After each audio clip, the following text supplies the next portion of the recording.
O Enem é o segundo maior exame do mundo, ele só perde para um exame chinês, né? Até porque é o país mais populoso, então ele tem uma dimensão enorme, ele é usado como referência por várias instituições de ensino de qualidade e ele gera uma nota.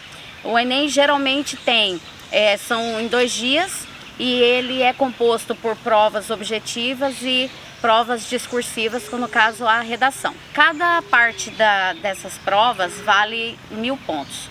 Então a redação, dependendo do curso que a pessoa queira, ela tem que ter uma nota de corte, que a gente chama. A partir de 400 pontos a sua prova é corrigida. Ué, mas como assim? Se você tirar menos que isso na redação, você pode ter chance de acertar 100% das outras questões, mas elas não serão levadas em consideração. Então, tirar a partir de 400 na redação é muito importante para que o restante da sua prova seja corrigida. Pois bem, a redação é uma das partes mais importantes, ela representa 50% da nota no Enem e ela te coloca aí no ranking de vagas das universidades mais concorridas do nosso país. E também vale como passaporte para outros países e também como conclusão do ensino médio em alguns casos, né? É legal dar uma olhada, tem algumas especificações, dependendo da idade da pessoa, ela pode fazer o Enem e não precisar aí terminar o seu ensino médio.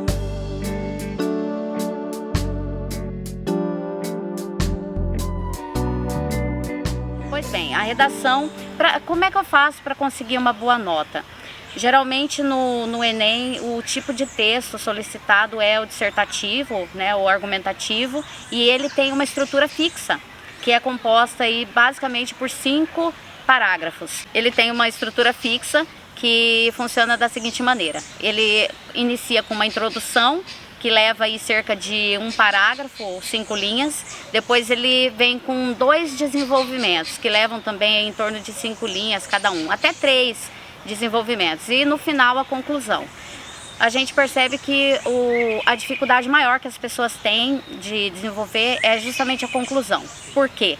Porque nós viemos de um sistema educacional em que nós não fomos preparados para pensar, para desenvolver ideias, para analisar situações. E a redação do Enem é justamente isso, é uma oportunidade de falar sobre as próprias ideias, sobre a forma de pensar que nós temos. Por exemplo, quando eu vou para o Enem, eu vou ter alguns textos de apoio que vão trazer informações que geralmente eu já tenho, e eu preciso balancear isso e criar minhas próprias ideias. Mas nós não fomos preparados para isso. Então é um erro muito comum as pessoas acharem que as melhores notas de redação do Enem são de textos com um português mais formal, com um vocabulário mais chique, digamos assim. E não, as melhores notas que nós temos na redação do Enem são de redações muito simples, mas muito objetivas e inteligentes. A ideia é você pegar um tema complexo e transformar ele em algo simples. Os corretores do Enem, que geralmente são 3, eles já entendem do assunto, eles têm conteúdo, eles não precisam sair da leitura de um texto especialistas. Na verdade, o que eles buscam é o diferencial. E o que é isso? É ser original. Você citar fazer muitas citações, trazer muitos dados, transformar a sua redação em algo muito técnico, pode, ao contrário do que muita gente pensa, diminuir a nota da sua redação e não aumentá-la.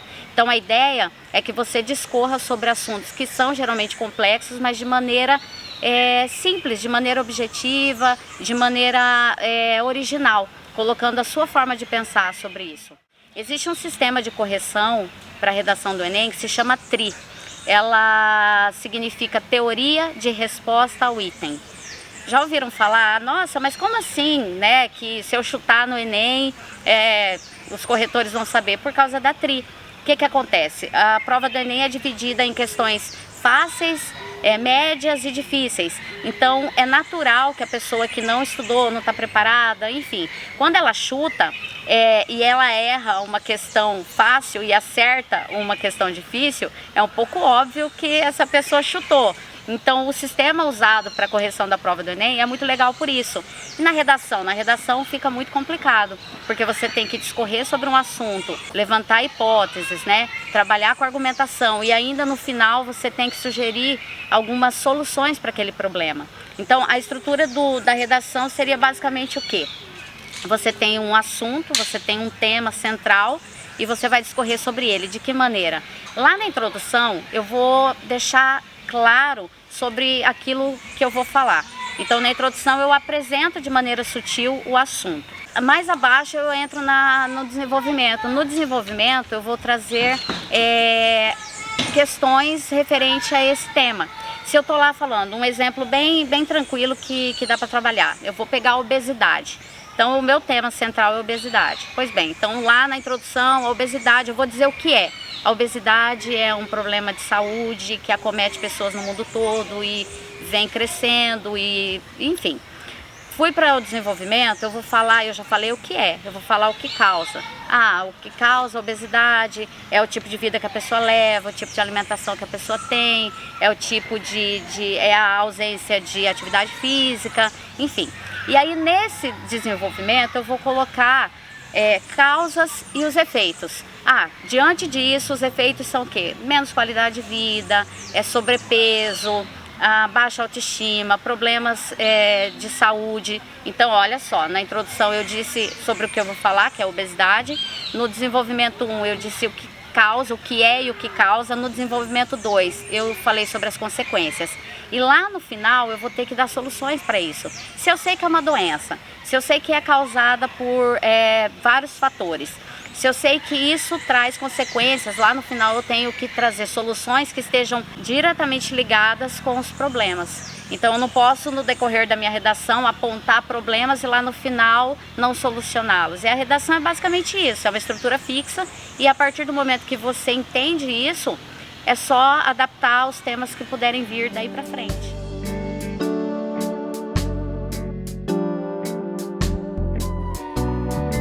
Então, é uma dúvida comum quando as pessoas vão fazer o Enem, a questão da redação. Bom, a dica é que você faça primeiro a redação. Eu faço a redação no início, no final. A ideia é de fazer primeiro, porque você vai ter que construir ideias. Em torno de 1 hora, quem está fazendo simulado e exercitando para fazer sempre menos tempo.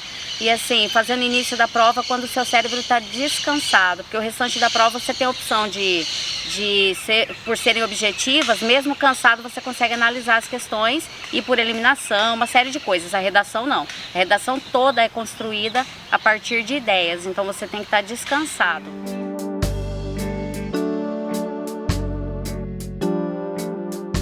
Bom, a questão do título, em todas as edições do Enem, em nenhuma delas foi solicitado. O título na redação só é obrigatório se estiver sendo solicitado na proposta.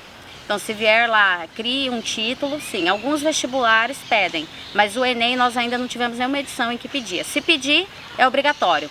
Se não pedir, é opcional. Aí, digamos, não pediu, mas eu quero fazer um título. Pode? Pode. É positivo? Se estiver realmente conectado com o conteúdo. Então, digamos assim, eu gosto de fazer título, eu quero fazer um título para minha redação, como é que eu posso fazer? A dica é que você primeiro escreva o seu texto e no final você cria um título, porque muitas vezes a gente cria lá o nome para a história, mas no decorrer das ideias a história vai tomando outros rumos, a gente vai usando outros elementos e vai distanciando isso do meu título. Então, se você quiser criar um título, deixa para o final, fica bem mais legal.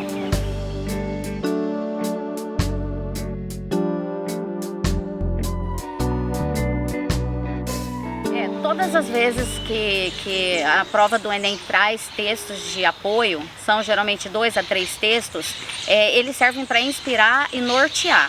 Não é interessante usar informações que já constam lá. A dica é a seguinte: se você quiser usar dados, estatísticas, tem 2 aspectos. Primeiro, que você deve sempre usar palavras que deem a ideia de uma quantidade, mas nunca de maneira específica. Por exemplo, 1.308.000 pessoas foram mortas, né? Então, aproximadamente 1 milhão, então cerca de... E aí é um adicional legal. Se você tem textos de apoio que traz dados, você pode usar esses dados, mas você colocando aí uma palavrinha dessas para mudar um pouco o contexto, não vai ficar parecendo que você copiou do texto de apoio, porque aí a sua nota cai com certeza.